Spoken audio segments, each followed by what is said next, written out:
Good morning to all my friends and family, and welcome to this episode of Jim's 5am Club. This morning I come to you from the magical Berrubi Point up here on the north coast, just close to Port Stephens, and this stretch of pristine beach goes all the way to Newcastle. What I'd love to do today is to continue my tradition and go through some learnings where we try and learn something new every day by indulging in deep thinking. And the reason why deep thinking is important is when people write books, it's not superficial. The material that they write about on most occasions, not all occasions, but on most occasions, is an expression of one's soul. So what I want to talk about today is another pretty serious topic, and the name of the book that we're going to discuss on this walk and talk is entitled The Silent Treatment: Why People Quietly Withdraw from Each Other. And this book was authored by a fellow named Michael Greaves, and this book delves into the dynamics of one of the most common yet damaging forms of emotional withdrawal in relationships, and it's known as the silent treatment. In this book, Greaves explores the psychological underpinnings, the effects, and the strategies for hopefully overcoming and helping with this unproductive behaviour. The first key message to come from this author is the power struggle behind silence. At its very core, the silent treatment can be seen and explained as a power struggle. One person may withdraw as a way to control the situation or punish the other, subtly saying, if you want my attention, you have to earn it.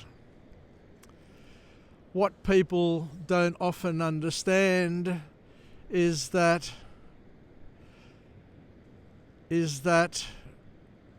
the silent treatment is a defense mechanism and is often used as a defense mechanism stemming from unresolved conflict, fear, or insecurity.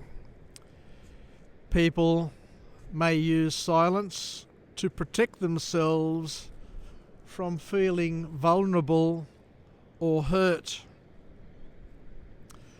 But as we mentioned, and as what we alluded to, is that the silent treatment usually does not work because it ends up escalating conflict and not resolving it. Instead of de-escalating a situation, the silent treatment tends to worsen things. It can create more frustration and more hurt, pushing both people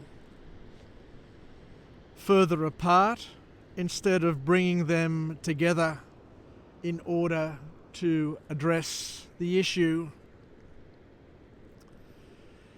It's all about emotional avoidance, and you can't solve a problem by not addressing it and fixing it or working on it. Often the person giving the silent treatment is avoiding uncomfortable emotions or uncomfortable conversations rather than confronting an issue.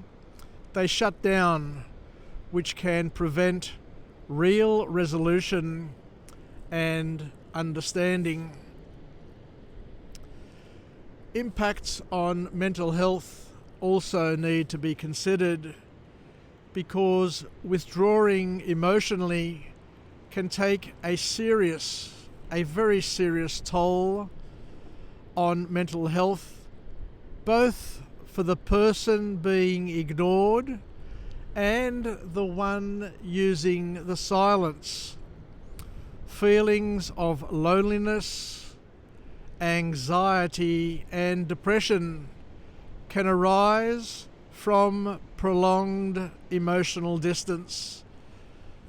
So be careful is the message coming from the author, because unless it is addressed, the silent treatment can fester and turn into something which is going to be bigger and uglier than Ben-Hur. What needs to happen, according to the author, is there needs to be a breaking of the cycle of silence. To end the cycle of silent treatment, it's important to break the pattern by addressing the underlying emotions. This can involve expressing vulnerability and working through feelings of hurt or frustration. And this all requires communication. The key to resolving the silent treatment lies in effective communication, and the importance and the emphasis is on effective, not efficient communication, because you need to resolve the issue. Instead of shutting down like a child, it is crucial to speak openly about your emotions and your concerns. Expressing needs and frustrations can help prevent silence from becoming a tool of growing and worsening avoidance. We need to understand the root cause is another key message, and this book emphasises the importance of understanding why the silent treatment is being used. Is it due to unresolved past trauma? Is it due to miscommunication? Is it due to fear of rejection? And recognising the root cause is an absolutely vital step in healing, according to the author. One of the invitations from the author here is to develop healthier conflict resolution strategies, and Greaves encourages readers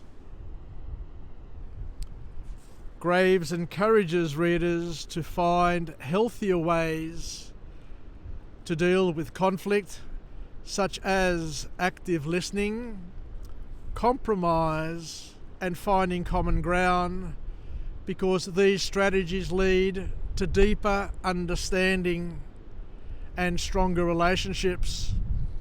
And the last point to come from this book and from this author is where we look at self-regulation for growth. The book suggests that in many cases, the person who uses the silent treatment needs to engage in self-reflection.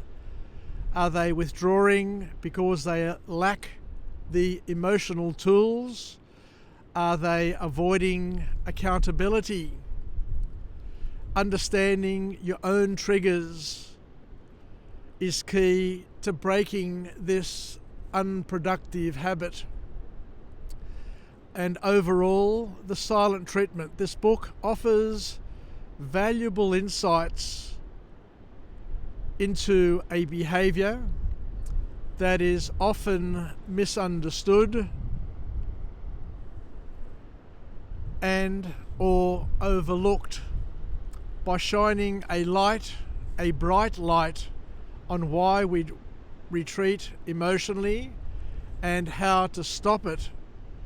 This book gives readers a blueprint for healthier and more communicative relationships. Thank you very much for joining me on this episode of Jim's 5am Club. It is very, very brisk and cold this morning. My fingers feel as if they're about to snap off.